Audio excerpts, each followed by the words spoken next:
মধ্যবিত্ত বাঙালির ভ্রমণ মানেই দীঘা, পুরী আর দার্জিলিং। দীঘা আর পুরী ঘোরা হয়ে গেছে, দার্জিলিংয়ে এই প্রথমবার। দু চোখে পাহাড় দেখার স্বপ্ন নিয়ে তাই আমরা চললাম কামরূপ এক্সপ্রেস ধরে নিউ জলপাইগুড়ির পথে। বর্ষায় পাহাড় দেখতে ঠিক কতটা সুন্দর সেটাই আমি আপনাদের সাথে শেয়ার করব। তবে কথায় বলে না, সবকিছুরই পজিটিভ এবং নেগেটিভ দুটোই থাকে। তাই এই পজিটিভ এবং নেগেটিভ দুটো দিকই আপনাদের সামনে তুলে ধরার চেষ্টা করব। ঘড়িতে তখন সন্ধে 7:30। আমরা চললাম নবদ্বীপ ধাম স্টেশনের পথে।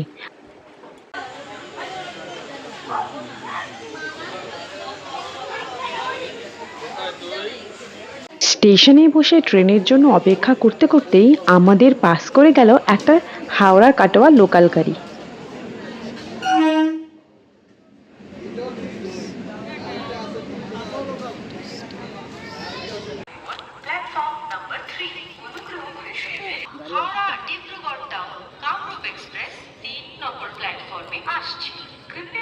গাড়ি আসুক, এখন না, গাড়ি আগে আসুক, ট্রেন আসুক। এ বুচকু, এই টাকা টাকা মা দিয়ে টাকা মা দিয়ে। এ বাবা, তোকে নিতে হবে না, তুই পারবি, ব্যাগ নিয়ে টানতে পারবি তুই? বাবা রে, বাবা রে। ওই হ্যাঁ হ্যাঁ হ্যাঁ, টানো। সময় যেন কিছুতেই কাটতে চাইছিল না, মনে এক টান টান উত্তেজনা। প্রথমবার পাহাড় দেখব। অবশেষে আমাদের অপেক্ষার অবসান ঘটিয়ে স্টেশনে প্রবেশ করলো 15959 কামরূপ এক্সপ্রেস। বৃষ্টি হচ্ছে গুড়ি গুড়ি। আপনি গাড়ি সোজা সোজা। হ্যাঁ, সাইডে আছে, কত দূরে। আমি সেফ ডিস্টেন্সে আছি।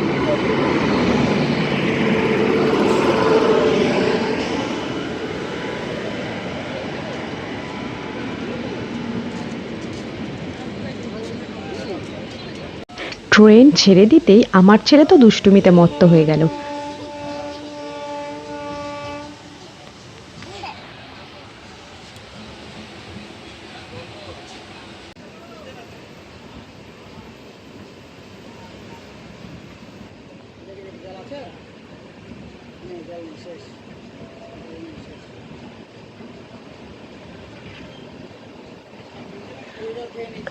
এটা হলো ফারাক্কা সেতু।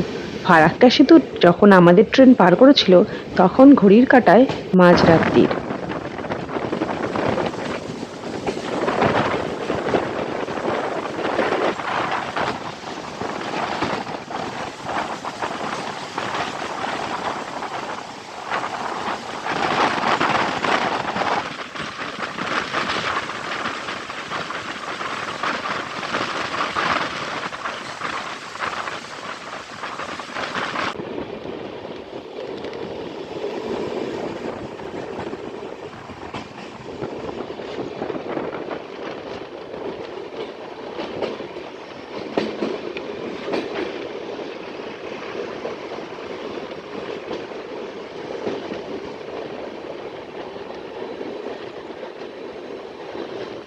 মনের মধ্যে একটা উত্তেজনা তো ছিলই, তার উপরে ঘুমও আসছিল না। শেষমেশ ভোর রাতের দিকে একটু চোখ লেগে গিয়েছিল। চোখ খুলেই দেখি বাইরে পরিষ্কার হয়ে গেছে এবং অঝোরে বৃষ্টি হচ্ছে। বৃষ্টিটা দেখে যদিও মনটা খুব খারাপ হয়ে গিয়েছিল, তবুও ঠাকুরের কাছে বারবার বলছিলাম আমরা যেন দার্জিলিংয়ে গিয়ে পরিষ্কার আকাশ দেখতে পাই, না হলে আমাদের সব আশাতে জল পড়ে যাবে।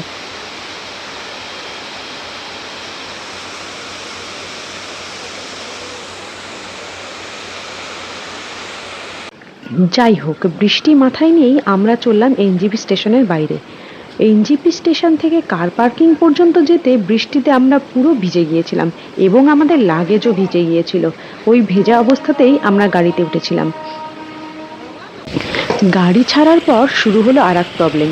আমার মায়ের ভমিটিংয়ের সমস্যা তো ছিলই, সাথে আমারও কিছুটা অস্বস্তি হতে শুরু করলো। গাড়ির জানলা বন্ধ রাখলে বমি পাচ্ছিল, আর জানলা খুলে দিলে বাইরে থেকে ছাট এসে ভিজিয়ে দিচ্ছিল। যদিও আমরা ভিজেই গিয়েছিলাম, তবুও ভেজার ওপরে আরও ভেজা। কিন্তু কিছুতেই জানলাটা বন্ধ রাখতে পারিনি। সেই ভিজতে ভিজতেই টানা 3 ঘন্টা জার্নি করেই আমরা পৌঁছেছিলাম দার্জিলিংয়ের হোটেলে। তবে একটা কথা, যতই বৃষ্টিতে ভিজি তবুও কুয়াশা মাখা পাহাড়গুলোকে দেখতে কিন্তু দারুণ লাগছিল, আর এটা দেখেই মনকে সান্ত্বনা দিচ্ছিলাম, যদিও তখন ভিজে যাওয়ার কথা বেমালুম ভুলেই গিয়েছিলাম।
টানা 3 ঘন্টা ভিজে ভিজে জার্নি করার পর যখন আমরা হোটেলে পৌঁছলাম, তখন আর হোটেলের ভিডিও করা হয়নি, কারণ সবাই ভেজা ছিলাম, তার উপরে লাগেজও ভিজে গিয়েছিল।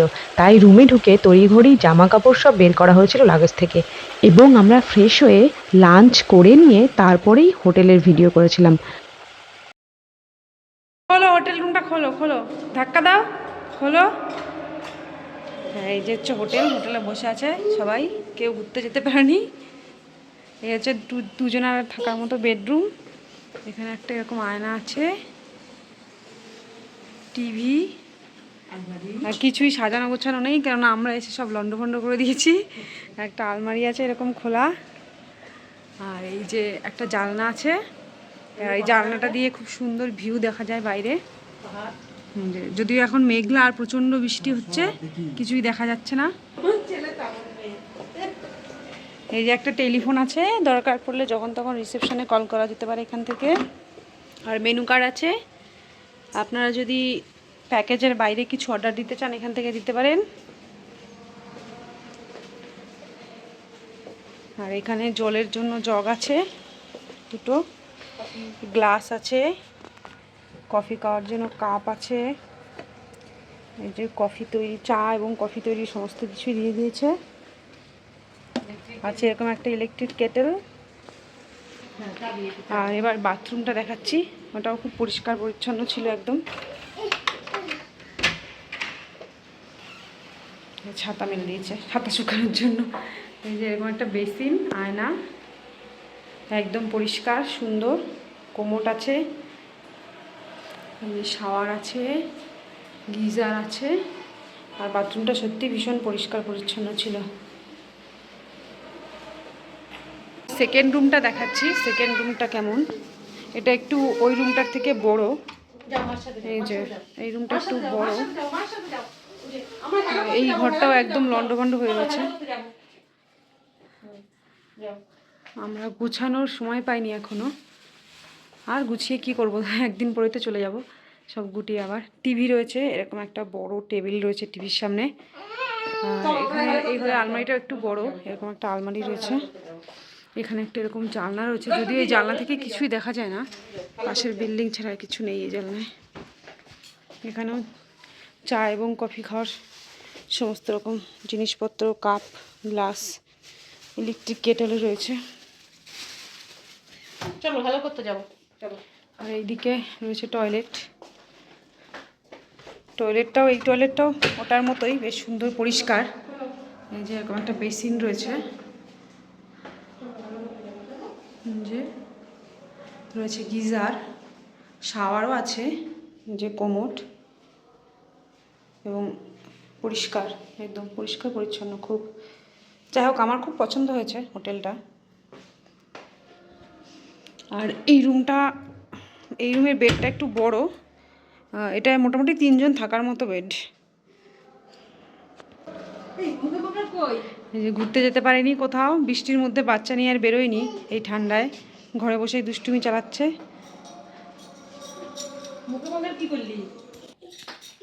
হ্যালো বন্ধুরা, আমি এসেছি বেঙ্গল নেচার ডেস্টিনেশনের সাথে দার্জিলিং বেড়াতে। ওদের দেওয়া প্যাকেজই নিয়েছি, আর সার্ভিস এখনও পর্যন্ত খুবই ভালো পেয়েছি। হোটেলের খাবার দাবার থেকে শুরু করে রুম পরিষেবা যথেষ্ট ভালো। কিন্তু আমাদের এখানে এসে ঘুরতে যাওয়াটা আর হচ্ছে না, কেননা বাইরে প্রচণ্ড বৃষ্টি, আর ওরা বলছে আগামী নাকি আরও 2-3 দিন এরকম বৃষ্টিই চলবে। যে স্বপ্ন নিয়ে এসেছিলাম সেগুলো তো কিছুই পূরণ হচ্ছে না, দেখা যাক কালকে কি হয়, যদি বৃষ্টি কমে। আমরা গতকাল এসে হোটেলে উঠেছিলাম, কিন্তু আমাদের শরীর খুব খারাপ ছিল সবারই, আর বৃষ্টিতে ভিজে সব একাকার অবস্থা হয়ে গিয়েছিল, তো ভিডিও করা হয়নি। আজকে ভিডিও করছি। যাই হোক, দেখা যাক কি হয়। আর এখানে নাকি গত 3-4 দিন ধরে টোটাল এরকম নিম্নচাপের মতো সারাদিন ধরে বৃষ্টি হয়েই যাচ্ছে। কাঞ্চনজঙ্ঘা তো দেখতে পেলাম না, কাঞ্চনজঙ্ঘা ছাড়ুন, সামান্য সাইট সিইংগুলোও করতে যেতে পারিনি। অবশ্য অনেকে বৃষ্টির মধ্যেই চলে গেছে, কিন্তু আমরা যাইনি, কারণ আমাদের সাথে বাচ্চা আছে, একদম ছোট বাচ্চা। ওকে নিয়ে বেরোলে বৃষ্টিতে ভিজে ঠান্ডা লেগে জ্বর আসতে পারে, সেই কারণে আমরা বেরোইনি। যদি বৃষ্টি কমে তাহলে প্ল্যান আছে কালকে বেরোনোর। এবার দেখা যাক কি হয়। আর ঘরে বসে কি করব, সময় কাটছে না। একবার ব্যালকনিতে যাচ্ছি, বাইরে দেখছি, একবার এই রুমে একবার ওই রুমে, এই করে দিন কাটাচ্ছি। ব্যালকনিটা দেখিয়ে দিই, ব্যালকনি থেকে ভিউটা কেমন।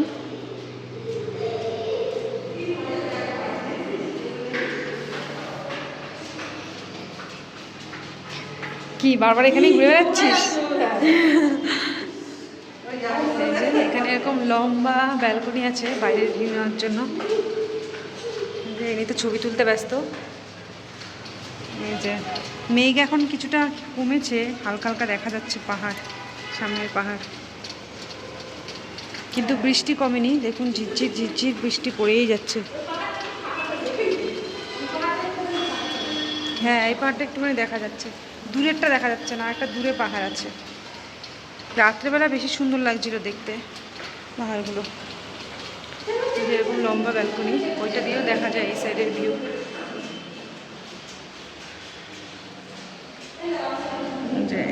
এই সুন্দর ভিউটা দিয়েই আজকের পর্ব শেষ করছি। পরের পর্বে আমি আপনাদের জানাবো যে এই বৃষ্টিতে আদৌ আমরা সাইট সিইং করতে পেরেছিলাম কি পারিনি।